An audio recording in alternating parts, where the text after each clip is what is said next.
Oh my goodness, Xbox, what is going on? What is happening? You guys were doing so good. What happened? What is going on right now? What is happening? So apparently Xbox blacklists a reviewer for a harsh Dragon Age the Veilguard review and demands positive comments for Avowed. They got denied for Avowed. I said Avowed, my bad. But anyway, how's it going, everybody? It's Alpha Channel here, and we are doing another video covering some shenanigans again. And if you guys do like the content, make sure to drop a like, comment, and subscribe. It really helps out the channel a lot, and these videos are actually really fun. These are really fun. So let's go ahead, let's get into this. So Xbox decided to blacklist a reviewer because of their harsh criticisms and feedback that they had of the game, which is very interesting because don't you want to have feedback for a for your video game?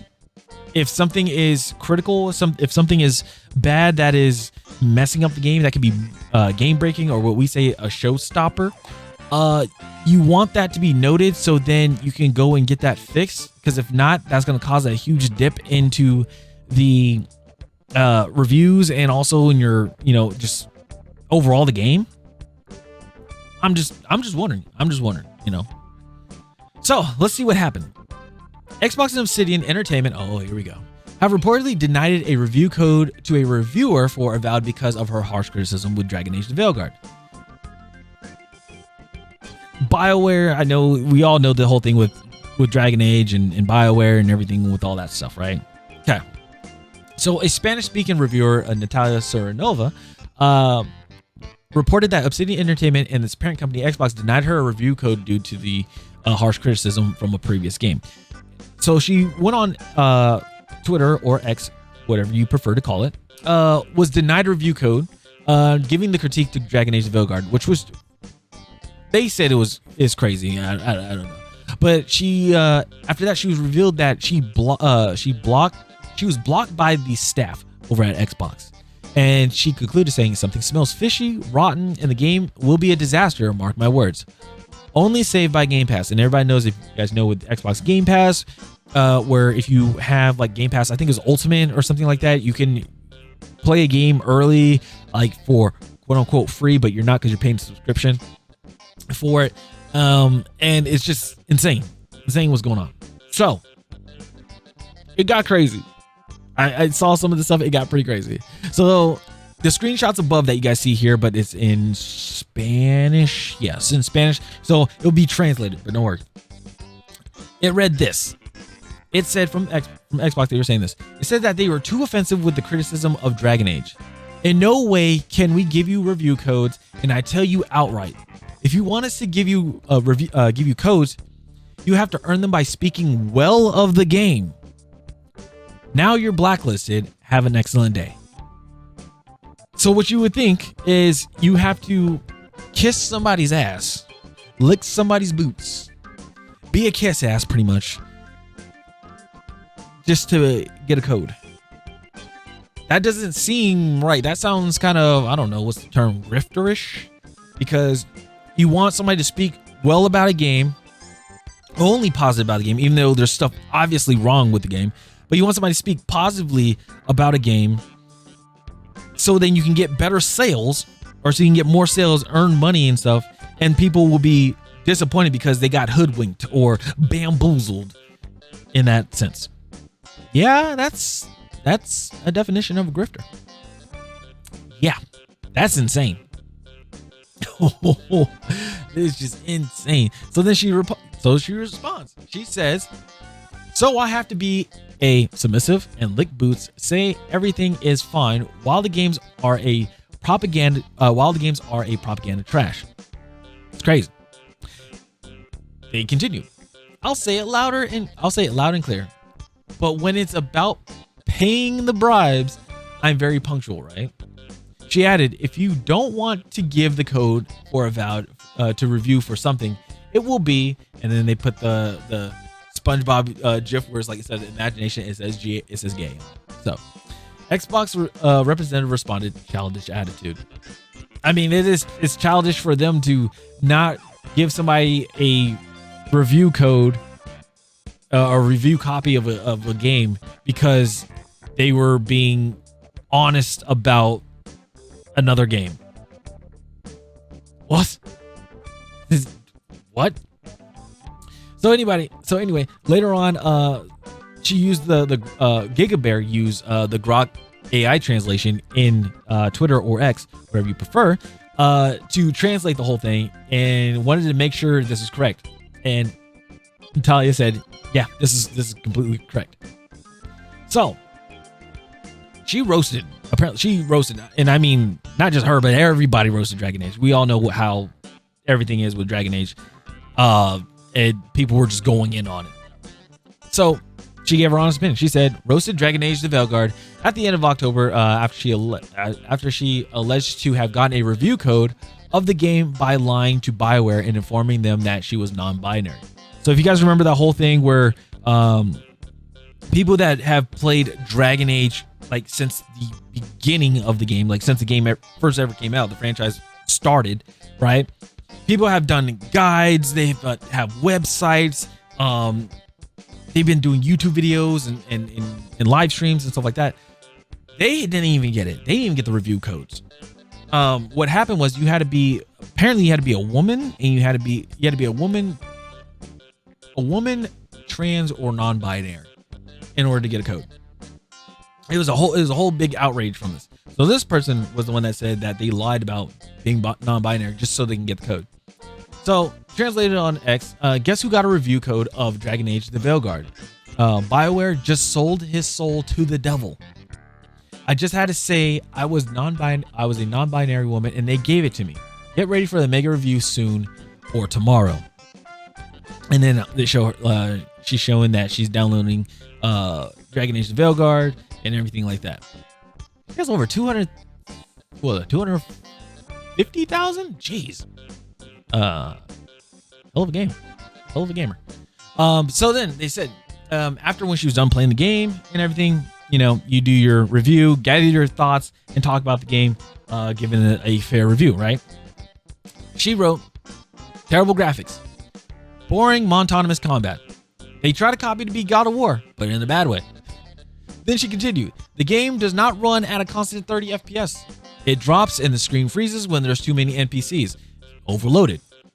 Many of the dialogues are noticeably made with AI. So whoever was doing AI or doing the dialogue that was in charge of that was lazy. So then it said very linear, very linear. The options led nowhere. False free will. The creator of characters focused on the trans and LGBT community.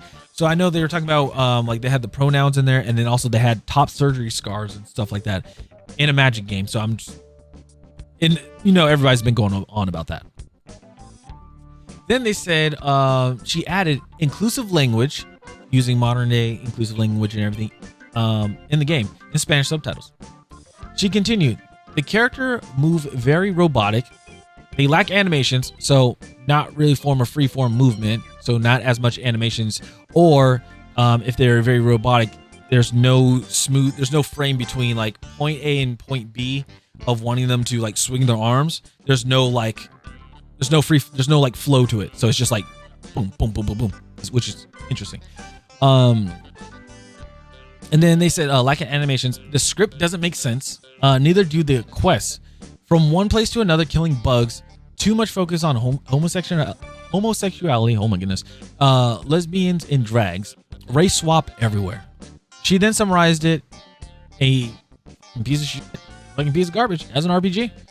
Stay away from this game. Don't even buy it on sale. It's a pile of putrefaction. Sorry, created by people who have no fucking idea about video games. Uninstalled already. And then they said, F your mother. I think that what really sold it, that got them, was this right here. This one was like, okay, ouch, this hurts, right? This hurts. And then but then this part right here, they're like, okay, that's it. So I mean, for the too harsh part, I can kind of see this part being the reason why. In their defense, I can see like this can be the reason why. If this wasn't in there, that could be like, oh, they super overreacted. because all the stuff that they're talking about, like this part, all these like talking about the game itself, that is something a QV, which is a quality verification, or a quality assurance, which is the QA tester. These are the things that we do.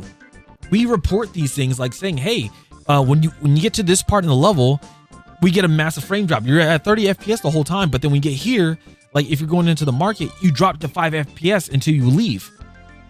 That's something to report. She's literally doing a QA person's job. So that right there alone, like, and this is with Dragon Age, this right there alone has me concerned about, do they have QA testers, and two, are they even like doing the surveys, which I feel like they would be doing because that's their job as well. And then three, are the developers even looking at the surveys?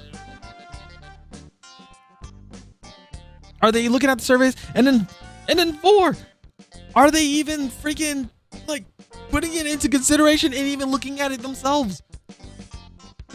Because the thing is with QHS, we have to play these things over and over and over and over again and repeat the process to see if it breaks. And if it does, we report it. And if they ignore it, then and they ship the game out, well, the thing is, it's not on the QA tester because they filed that report, right? It's in the system, in the database and everything. The report has been filed. So if that goes out, it's not on the QA tester. You can't blame the QA tester. This is on the devs, or in the producer too. Unless the devs that were like reporting up to the game director, and the game director lied to them or something. It's something like that. So this is insane. So, but yeah, that happened, and because they read that, and here's the whole thing. But it's not. It's in Spanish. I'm sorry. She wrote a post saying this game will be a tombstone of BioWare. Serenova concluded, if they don't fix all the bugs before launch, coupled with the political agenda, this game will be shit.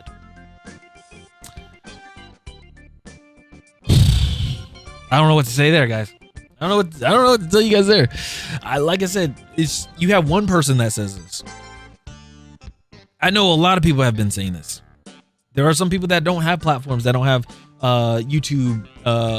They don't have YouTube. They don't have Twitch. They don't have Kick. They don't have Rumble and stuff like that. They don't have these accounts to talk about these things. Some do. Many of them are smaller creators like myself, and we talk about things like this. We don't want to. We don't want to talk about them in a bad light. But the thing is, we call it as we see it. If a game is not fun, it's not fun. We'll say it.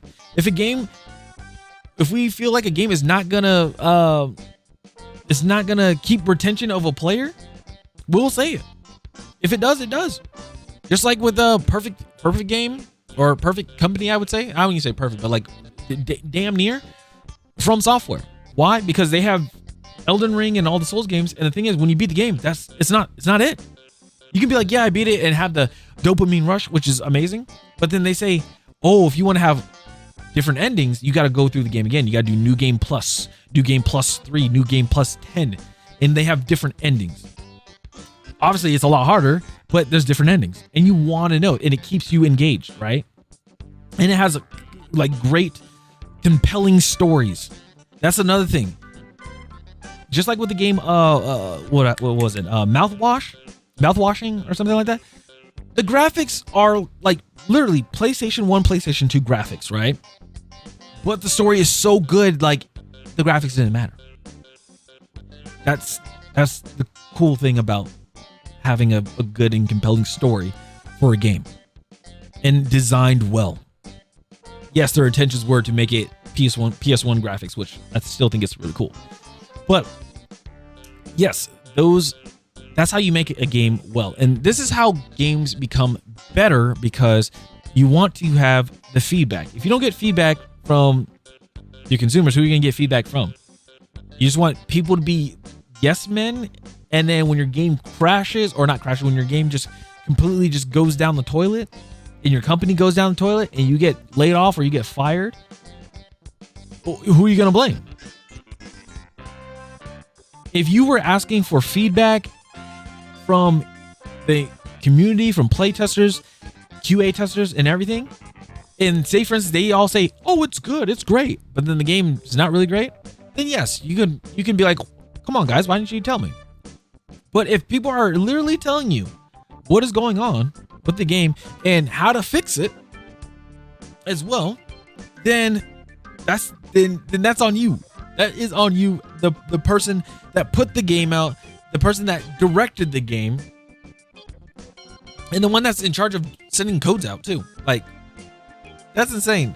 I would have, if I ever make a video game, I would have Moist Critical, I would have Moist Critical, I would have Legendary Drops, I would have Smash JT, everybody in Side Scrolls. I would all give them a copy and let them play the game. And I will watch everyone stream, because I would like to see their reaction. Obviously I won't say anything, but I would like to see the reaction. And if they say whether it's good or bad, I would ask them, okay, what makes it good? Or what made it exciting? What was good about the game?